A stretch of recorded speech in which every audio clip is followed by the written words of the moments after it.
ഇപ്പം നമ്മളിവിടെ വന്നിരിക്കുന്ന ഒരു കല്യാണ പർച്ചേസിനായിരുന്നു, ഒരു ബൾക്ക് പർച്ചേസ് തന്നെയാണ് നമ്മൾ നടത്തിയത്.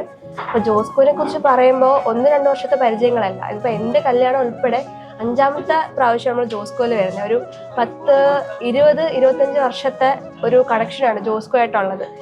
ഇപ്പം എൻ്റെ കല്യാണം, എൻ്റെ ചേച്ചിയുടെ കല്യാണം, അതിന് മുമ്പത്തെ ആളുടെ കല്യാണം, അങ്ങനെ എല്ലാം കൂടെ ചേർത്ത് 5th ജനറേഷൻ്റെ ഒരു കല്യാണമാണ് നമ്മൾ ജോസ്കോ ആയിട്ട് ഇപ്പോൾ സെലിബ്രേറ്റ് ചെയ്യുന്നത്. കടയിൽ പോകുന്നൊരു ഫീലല്ല, നമ്മുടെ വീട്ടിൽ ഒരാളോട് സംസാരിക്കുന്ന ഒരു ഫീലിൽ തന്നെയാണ് ഇവിടെ ഓരോരുത്തരും നമ്മളോട് സംസാരിക്കുന്നത്. എത്ര കളക്ഷൻസ് കാണിച്ചു തരാനായാലും ശരി, ഏതൊക്കെ എടുത്ത് തരാനാണ് കൂടെ നിന്ന് എത്ര ടൈം എടുത്താൽ ഭക്ഷണം പോലും കഴിക്കാനാണ് പലരും നമ്മളെ കൂടെ ഒന്നും ചെയ്യും. അമ്മയാണ് മെയിനായിട്ട് ജോസ്കോയിലോട്ട് വരാൻ നിർബന്ധിക്കുന്നത്. കാരണം അമ്മ പണ്ട് മുതലേ ഒരു ചെറിയൊരു കമ്മൽ എടുക്കാനാണെങ്കിൽ പോലും ജോസ്കോയിലോട്ട് തന്നെയാണ് വരുന്നത്. ടർക്കിഷ് ആവട്ടെ, ചെട്ടിനാട് ആവട്ടെ, നഗാസ് ഉണ്ട്, അതുപോലെ ആൻറ്റിക് ഉണ്ട്.